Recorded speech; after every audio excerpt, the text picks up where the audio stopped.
Հարգելի հայրենակիցներ,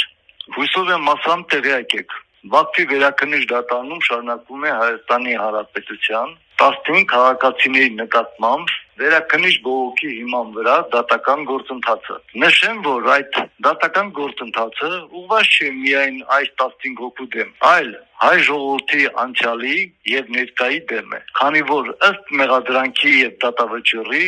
այն սկսվում է անցյալ դարի սկզբներից։ Իհարկե, այս բոլոր շինծու եւ կեղծ առաջ քաշված մեղադրանքների մասով ես եւ իմ գործընկերները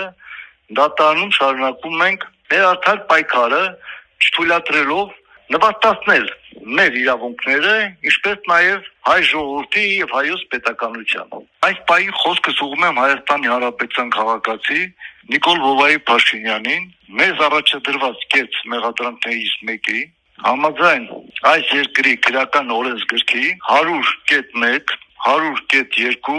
հոդվածների մասով, ըստ որի 2020 թվականի սեպտեմբերին ագրեսիվ պատերազմի պլանավորման, նախապատրաստման եւ վարման ձևակերպումով, չնայած մեր բերած բոլոր աներկելի ապացույցները եւ փաստերը, դրանից բացի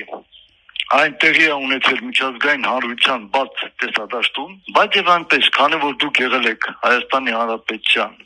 այս ժամանակ վարչապետը եւ միաժամանակ գերագույն հրամանատարը, ես պատերազմի պլանավորումը սկսում հենց այդ օղակից։ Հորդորում եմ կոնկրետ այդ մեղադրանքների մասով հանրային ներկայացնել ձեր դիրքորոշումը։ Հակառակ չարձագանքելու դեպքում կնշանակի, որ համաձայն եք կեղծ առաջ քաշված մեղադրանքների։ Դրանովից մեղսակի դարձնելով ոչ միայն ձեզ, այլև ողջ հայ ժողովրդին։ Հույսով եմ, նախկինում ձեր գլխարկների վրայի անվանումը չի կորել։ Դրանից բացի, ակնկալում եմ իմանալ մեր այստեղ գտնվողների կարգավիճակը ըստ Հայաստանի Հանրապետության պետական դիրքորոշման։ Ցավալի է նաև այստեղ գտնվողները չեն զգում Հայաստանի Հանրապետության շունչը, բայց ինչ արած, իրականությունը սա է։ Ժամանակի ուղղության պատճառով ես այսքանը կխոսեմ առայժմ։ Ձեր հետ կիսվեց Դավիթ Մանուկյանը։